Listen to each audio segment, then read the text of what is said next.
Hello, my name is Monica Dumont. I would like to explain what a past life regression session is all about. When we begin a session, I'll ask you to relate a couple of events from your current life. It will be easy for you to do. You do it almost every day when you tell somebody about something that happened to you some time ago, a day, a week, a year, or many years, reminiscing from very early childhood.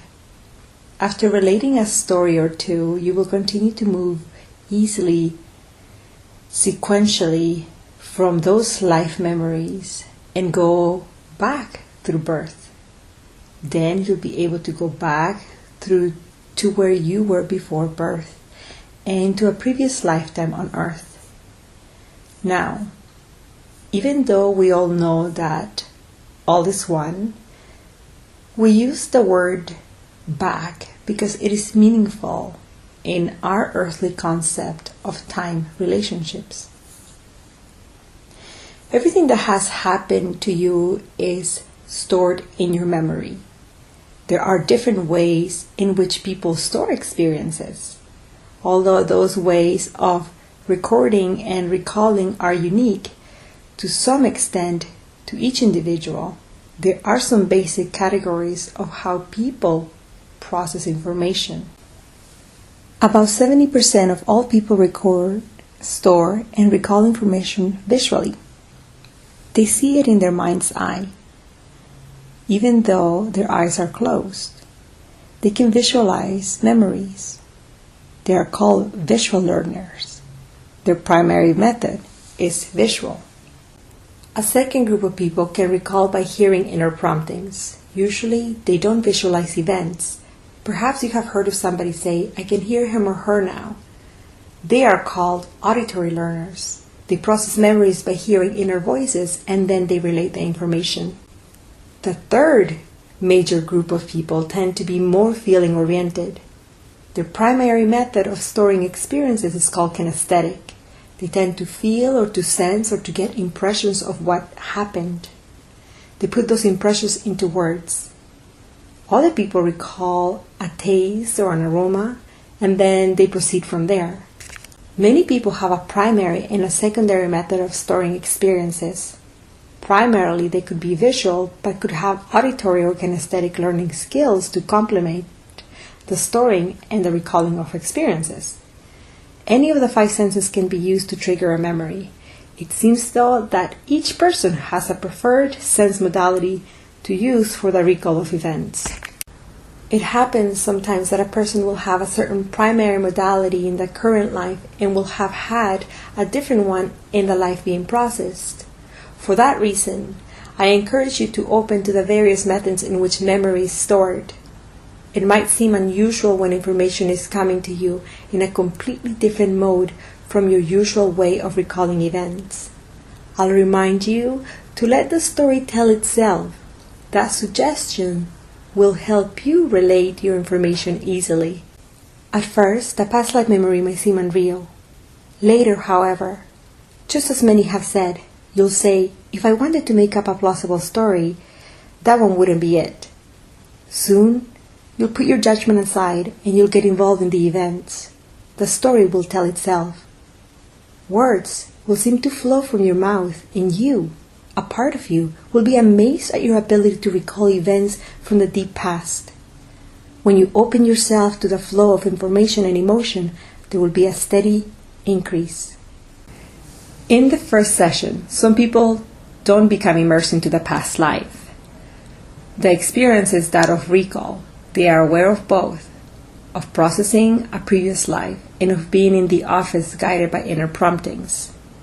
It is possible, however, either in the first session or in a subsequent session for you to become immersed in another lifetime and to report events exactly as you experienced them in that time. There is an analogy to the telephone. When the telephone was a novelty, people tended to focus upon the apparatus and would waste communication time by saying, "Can you hear me? I can hear you."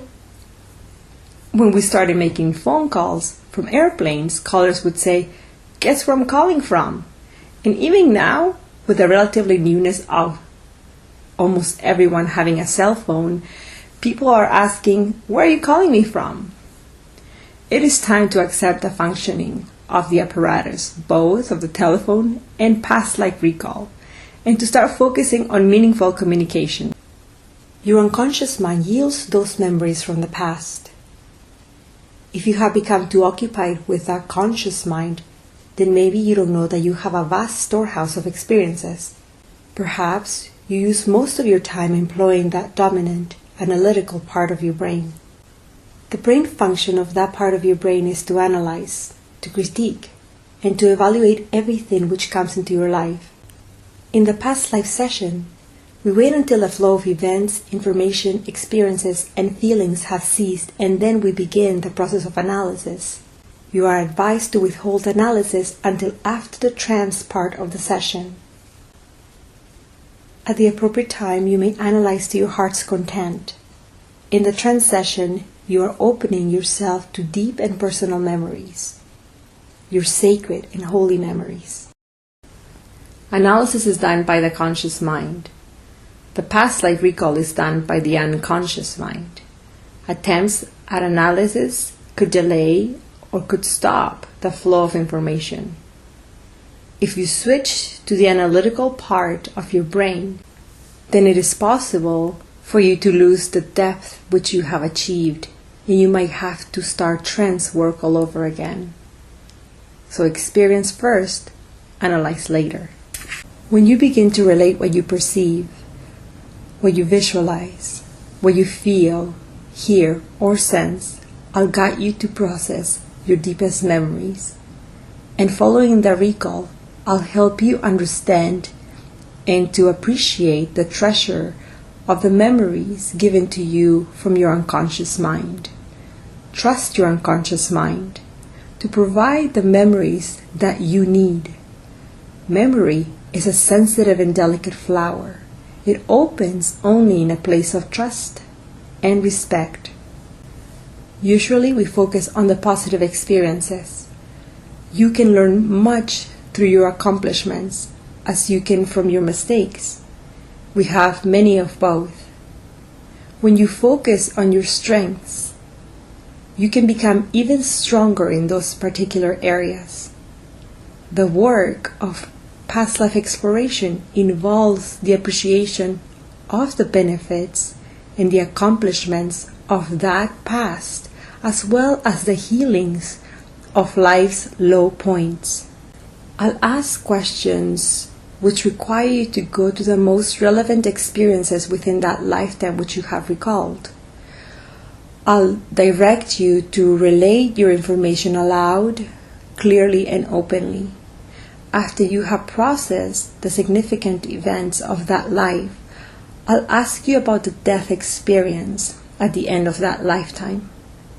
I'll remind you to detach from any physical discomfort, and you'll be able to release and to relate the events objectively. Just as in telling any story. After you have talked about the death experience, I'll guide you to the process being in the timeless place where you will have full understanding of that life and its lessons. From your higher perspective of wisdom and compassion, I'll ask you a few questions to guide your processing the meaning of that life, what the soul learned, how the soul gained. You will be able to respond simply and easily. Remember, when talking from the unconscious, you speak before you think. Allow the information to flow. The answer to soul questions tend to come naturally and honestly. Do your thinking later when you begin to analyze the information. Near the end of the inner work, I'll suggest that you bring back the most relevant and the most valuable memories from that lifetime. Usually, I suggest that you bring back with you only that which is helpful and beneficial for the current life. Other impressions you may choose to leave behind. Of course, you may choose to bring back everything. It will be easy for you to bring back information which is related to your learning and growing, ideas that you can apply now in your current life for your spiritual growth and development. While processing information from your unconscious mind, it is possible for you to be aware of the many types of noises in your environment. You may choose to let them blend with your experience or to place them into a background. You are opening to new dimensions of your being. You are exploring your inner heights and depths. Go for it. Enjoy your inner spiritual adventure. When your session is completed, be thankful to your unconscious mind for the information which you will have received.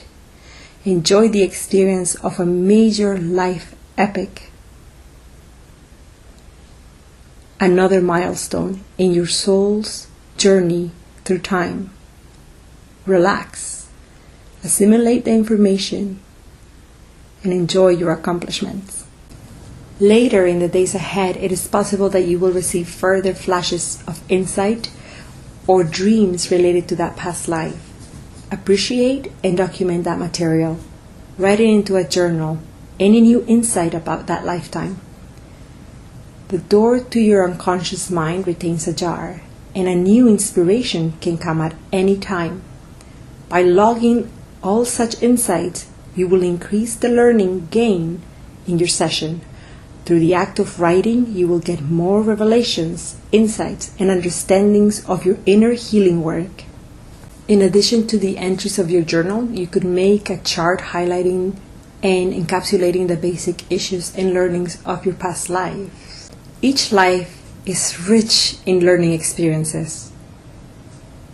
After your exploration session, take the encapsulation of the life and fit it into the tapestry of your soul's vision. Add each piece, each life that you process, until you can perceive the larger picture of the soul's journey. When you note your skills and talents, your spiritual gains in each lifetime, you will detect amazing cycles. As you reach back to perceive the fullness of your past, you gain a basis for making any necessary changes. If you note carefully, it is possible to get a hint of a future life, should one be necessary. The past, present, and future are linked in a symphony of wonderment. When we meet at my office, please have your questions ready. Your questions will help me to be more specific and thereby serve you better. I hope this audio was helpful to you. Namaste.